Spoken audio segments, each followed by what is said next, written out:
Ja, we zitten hier bij de molenmaker van de Blauwe Zuid in Heerlen, het centrum Heerlen. Kun je me vertellen, wat is de Blauwe Zuid eigenlijk?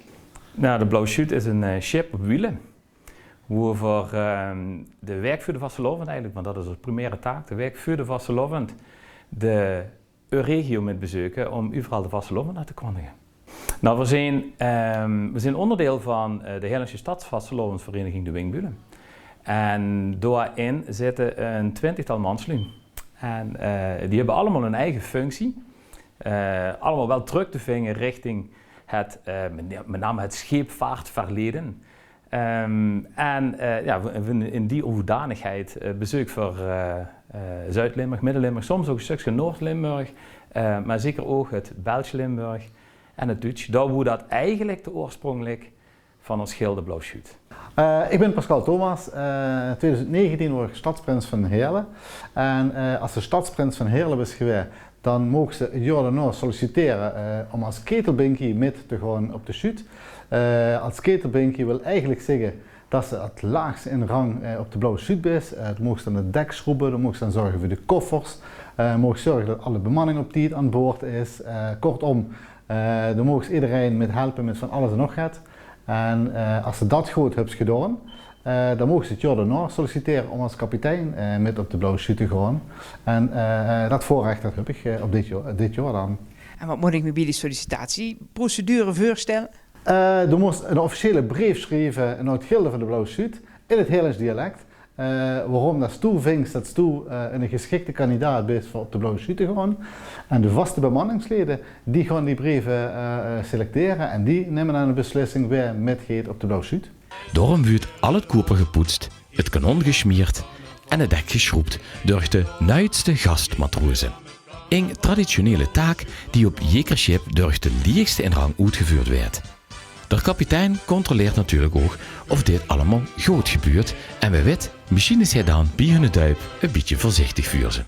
Nou, ik ben Erik Gerards, stadsprins van de Wingbulen in 2020. Door alle perikelen rondom COVID heb ik heel even moeten wachten op mijn grote debuut. Daar wacht ik nog helemaal op. En voordat ik als ketelbinkie metmaak met de Blauwe Zuid, zal ik eerst gedoopt moeten worden. En wat hield het in, de duipen? Dan was je op de maandagochtend van het vertrek. Was je hier op het Pancratiusplein voor een hoop toeschouwers werd je gedoopt. Dan kreeg je de zeer smakelijke cocktail van els, slagroom, zoere hiering en confetti in de nek gegooid. En als dat gedaan is, dan mogen ze de gelofte uitspreken dat ze een waardig schuteman is en dat ze een goede kameraad zal zien voor alle opvarenden. En wanneer ik dat goed afgeet, dan maak ze met. En wie komt gaan adressen wordt geregeld? Nou, dat is min of meer een traditie. We hebben, ik denk, een stuk of 25, 26 plaatsen aan in die 5 dagen. Waarvan er toch al gauw 20 hetzelfde zijn. Die voor de zeker jaar aanduidt. Een aantal zijn hier nieuw en dat had ermee te maken met bijvoorbeeld een jubileum, 6x11, 7x11, 2x11. Maar andere dingen is echt gewoon vanuit de historie gegruid. En er zit ook een stukje shoot-historie achter. De shoot oorspronkelijk, wie het verhaal gaat, ontstaat uit 1133. En die is vanuit een dorpje in de buurt van Orke, Cornelia Münster, zijn die destijds vertrokken. En we doen een beetje die route, zeg maar, na. En komen dus ook op een aantal plaatsen die de historische shoot in 1133 voor de eerste keer hadden gedaan. Doen we na, betekent dat we in Tongeren wel eens komen, dat we in Maasmechelen komen, dat we in Maastricht komen. De route die de oude shoot ook afgelegd had. We hebben 25 nog meer bezoeken die we hebben. En ja, dat zijn heel veel leuke momenten. En een van de allermooiste momenten wat ik zelf vind, is als ze toch weer terug hier in Heerlen komt. Toen ben je op maandagmiddag hier weggevaren voor de vastelovend. En op vrijdagmiddag, of vrijdagavond, komt ze dan eigenlijk weer in Heerlen terug. En als ze dan ziet, dan draait ze de hoek om, komt ze de druppel aan en dan draait ze aan de hoek om de Pancratiusplein op. En dan zie je dan het hele plein vol staan. En de eigen familie, eigen vriend staan we hier. Ja, dat is een fantastisch moment om mee te mogen maken.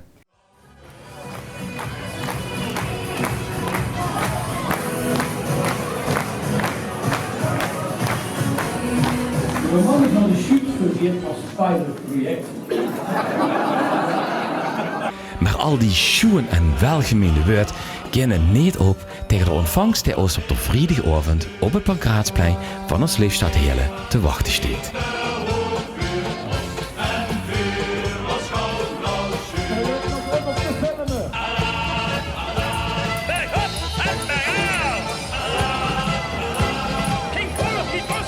Ik mocht er ook even bij zijn, in Aken en in Vaals. Ik heb alleen maar complimenten over Heerlen gehoord. De rest stond ik hier. En dat was geweldig. Ze zijn allemaal jaloers op Heerlen, ze zijn allemaal jaloers op de blauwe schuut. Ja, dus er zitten mannen aan boord. Mogen ze als vrouw ook aan boord komen of mogen ze in de bemanning plaatsnemen? Nou, vrouwen zijn hartstikke welkom op de shoot. We hebben op dit moment geen vaste bemanningsleden of gastbemanningsleden die vrouw zijn. Vraag is ook in hoeverre dat heel praktisch is gezien de reizen die we hier maken. We verslapen allemaal samen, we zitten redelijk op gepakt, kan ik toch wel zeggen.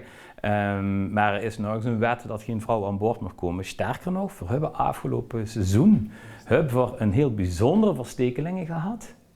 Die zich geschminkt en wel een schnauz opgeplakt en een schutepak aangetrokken.